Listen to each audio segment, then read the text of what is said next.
Alhamdulillahi Rabbil Alamin, wassalatu wassalamu ala rasulina Muhammedi wa ala ali sahbihi ajma'in.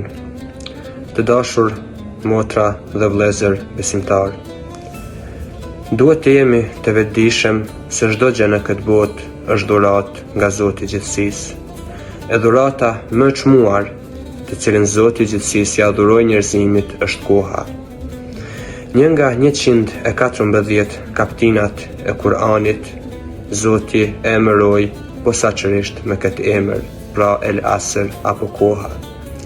Zoti betohet në kohën, duke na këshilluar, por gjithashtu duke na urdhëruar që kohën ta shfrytëzojmë në mënyrë sa më të drejtë, sepse ajo më nuk ka kthim. Në vazhdim të kësaj kaptine kuranore, Zoti na tregon që njeriu më të vërtet është në humbje, që nënkupton ai i cili nuk e shfrytëzon këtë dhuratë nga Zoti i Gjithësisë, e posaçërisht në këtë muaj të bekuar të Ramazanit, nga dita e parë deri tek dita e fundit është në humbje të madhe. Duke u përpjekur që ta kuptojmë vlerën e kohës, shtrohet pyetja se si ta shfrytëzojmë kohën në këtë muaj të bekuar të Ramazanit.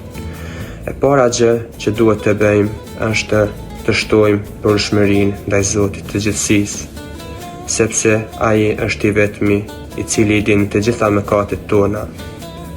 Prandaj duhet ta shtojmë dhe ta shpeshtojmë vetminë me Zotin e Gjithësisë.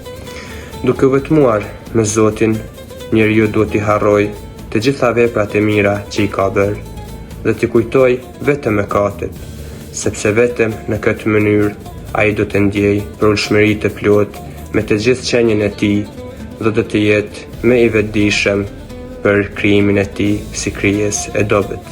Prandaj, të vetëdijshëm për rëndësinë e kohës, le të përpiqemi që të shfrytëzojmë çdo moment në adhurim, lutje dhe pendim të sinqertë. Të mos harrojmë se çdo ditë e kaluar është një hap më afër takimit me Krijuesin, dhe se vetëm ata të cilët e mbushin kohën e tyre me vepra të mira do të jenë fitimtar të vërtetë.